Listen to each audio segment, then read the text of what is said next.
मिट्टी, तस्वीर का राज। संजय जैसे ही उस पुरानी तस्वीर को घूरता है, उसके सिर में अचानक बहुत तेज दर्द उठता है। वो घुटनों के बल जमीन पर गिर जाता है और उसकी आंखों के सामने अतीत के धुंधले टुकड़े चमकने लगते हैं। कोलकाता, बंगला, उसका बचपन, माँ रसोई में कुछ बना रही थी। वो छोटा सा मासूम सा संजय। अचानक डिंग डोंग, दरवाजे की घंटी बजती है। माँ मुस्कुराते हुए दरवाजा खोलने जाती है और तभी दरवाजे के पीछे खड़ा एक आदमी काले रंग की टर्की शर्ट पहने माँ को जोर से धक्का देता है। वो जमीन पर गिर पड़ती है, माथे से खून बहने लगता है और माँ की चीख, संजय। संजय हांफते हुए वापस होश में आता है। उसके होंठ बुदबुदाते हैं। ये वही आदमी है। माँ की मौत का राज उसी रवि से जुड़ा है। और अचानक हम पहुंच जाते हैं दूसरी दुनिया में। लाल धुंध से ढका आसमान, बिजलियों की गूंज और धुंध के बीच रेड मास्टर अपने काले डरावने सिंहासन पर बैठा है। उसके सामने एक जादुई स्क्रीन जिसमें संजय की हर हरकत साफ दिख रही है। तभी उसका सेवक काला भेड़िया पास आकर झुकता है और धीमे स्वर में कहता है, मालिक, आपको तो सब पता है। रेड मास्टर हल्की मुस्कान के साथ उसकी तरफ देखता है। हाँ, मुझे सब पता है। शायद संजय जब अपनी माँ की मौत का सच जान जाएगा तो उसकी नफरत कम हो जाएगी। काला भेड़िया संदेह से पूछता है, लेकिन स्वामी, आपको तो पता है आगे क्या होने वाला है? रेड मास्टर का चेहरा ठंडा पड़ जाता है। उसकी आंखें जैसे अंधेरे में और गहरी हो जाती हैं। हमारे भविष्य में क्या होने वाला है, इसे कोई भी पूरी तरह नहीं जान सकता। जीवन में आगे क्या होगा, इसका अनुमान लगाना असंभव है। देखते रहिए death do a fire, chapter 31, अनजान आदमी। सीन बदलता है। रात का समय, रोशनी में भीगी सड़कों पर श्रेया और राहुल साथ साथ चल रहे हैं। दोनों अपने मिशन और क्राइम के मामलों पर बातें कर रहे हैं।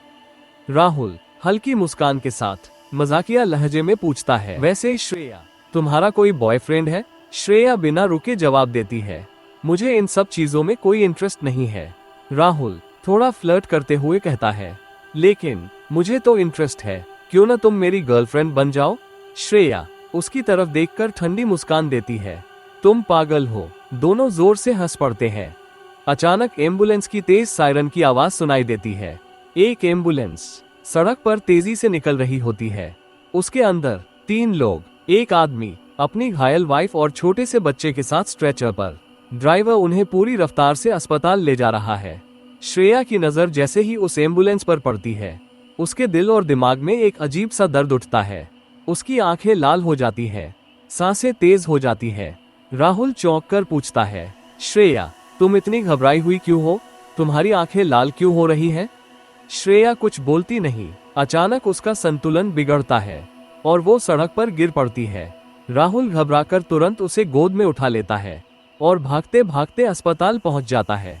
श्रेया की आंखें बंद हो चुकी थी और वह अपने पुराने अतीत पर जा चुकी थी, जो कुछ ढूंढ रही थी ना कुछ क्लियर था।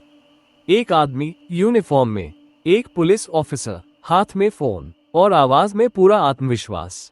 मैं किसी भी मैसेज से कभी नहीं डर सकता। सामने चाहे कोई भी हो, मैं उसे पकड़ कर रहूंगा। ये कोई और नहीं बल्कि श्रेया के पिता थे। एक महान ईमानदार पुलिस ऑफिसर जो अपनी ड्यूटी के लिए हमेशा डेडिकेटेड थे। फिर वो घर से बाहर चले जाते हैं। कुछ देर बाद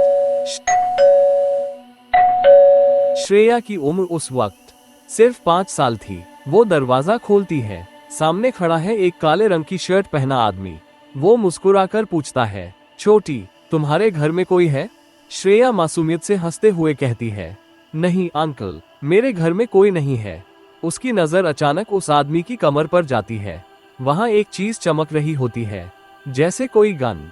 श्रेया भोलेपन से कहती है, अंकल, आप भी इस खिलौने से खेलते हो? आदमी शातिर हंसी हंसता है, हाँ छोटी, और तुम भी खेलती हो? श्रेया चौंकती है और तभी वो आदमी अचानक मुड़कर चला जाता है। ये सब श्रेया अपनी बेहोशी में देख रही थी। धीरे धीरे उसकी आंखें खुलती हैं। वो पाती है कि उसका हाथ अस्पताल के बेड पर पड़ा है। श्रेया हॉस्पिटल के रूम में थी। तो दोस्तों, क्या संजय की माँ बाप की मौत और श्रेया के माँ बाप की मौत एक ही काले कपड़ों वाला आदमी यानी एक ही इंसान से जुड़ी है? क्या दोनों की कहानियां एक ही कातिल की तरफ इशारा कर रही हैं? जानने के लिए देखते रहिए डेथ डूअर। दोस्तों, अगर आपको ये चैप्टर पसंद आए तो अपना सपोर्ट दिखाने के लिए इस वीडियो पर लाइक और मेरे चैनल को सब्सक्राइब कीजिए। मिलते हैं अगले चैप्टर में।